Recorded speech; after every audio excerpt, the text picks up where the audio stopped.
धनबाद नगर निगम के सफाई कर्मी हड़ताल पर चले गए हैं, जिसके कारण निगम के सभी 55 वार्डों में साफ सफाई का कार्य पूरी तरीके से बंद हो गया है।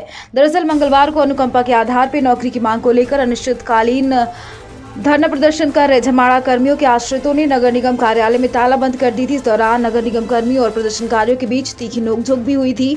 इसी को लेकर धनबाद नगर निगम ने सफाई कर्मी हड़ताल पर चले गए और नगर निगम कार्यालय के बाहर विरोध प्रदर्शन किया। सफाई कर्मियों के हड़ताल पर चले जाने से शहर में साफ सफाई पूरी तरीके से बंद हो गई। हालांकि निगम के कर्मचारियों का कहना है कि नगर आयुक्त के मौखिक आदेश पे आज सभी निगम कर्मियों ने कार्य से बहिष्कार किया है। उनके निर्देश पे ही सुपरवाइजर ने उन्हें साफ सफाई कार्य से अलग रहने को कहा है।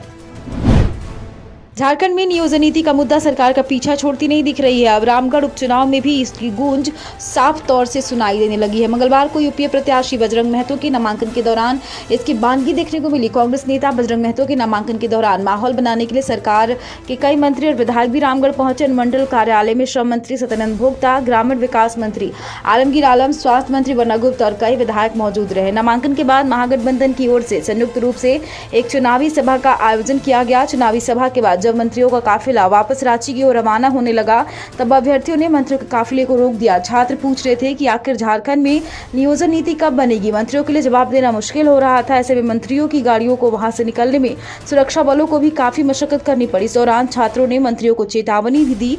उन्होंने कहा कि यदि सरकार नियोजन नीति को लेकर कोई पहल नहीं करेगी तो 2024 के चुनाव में इसका असर दिखेगा। आपको बता दें कि नियोजन नीति को लेकर सरकार के रवैये के विरोध में कई अभ्यर्थी भी चुनावी मैदान में कूद गए हैं। कई अभ्यर्थियों ने रामगढ़ उपचुनाव में अपना नामांकन दाखिल कर दिया है।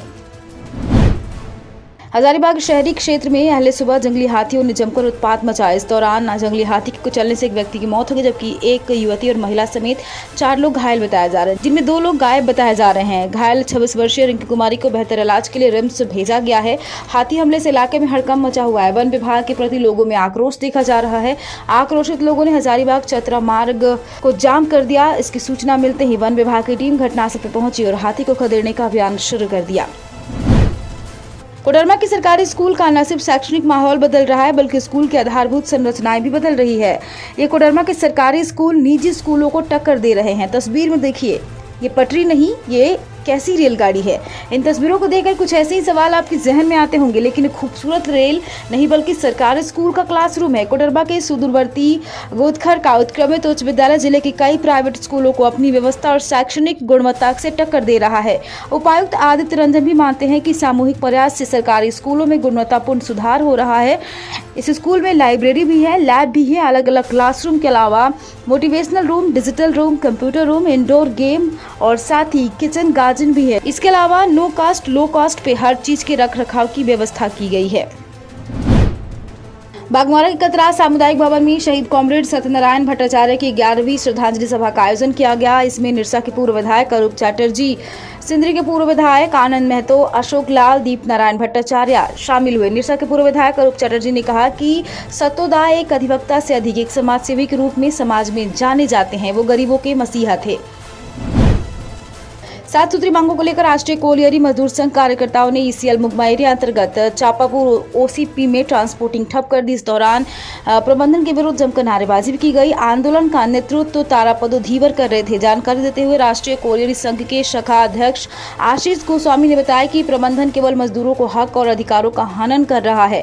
प्रबंधन को केवल उत्पादन कैसे बढ़ाया जाए, इस ओर ध्यान है। मजदूरों की सुरक्षा से प्रबंधन को कोई लेना देना नहीं है।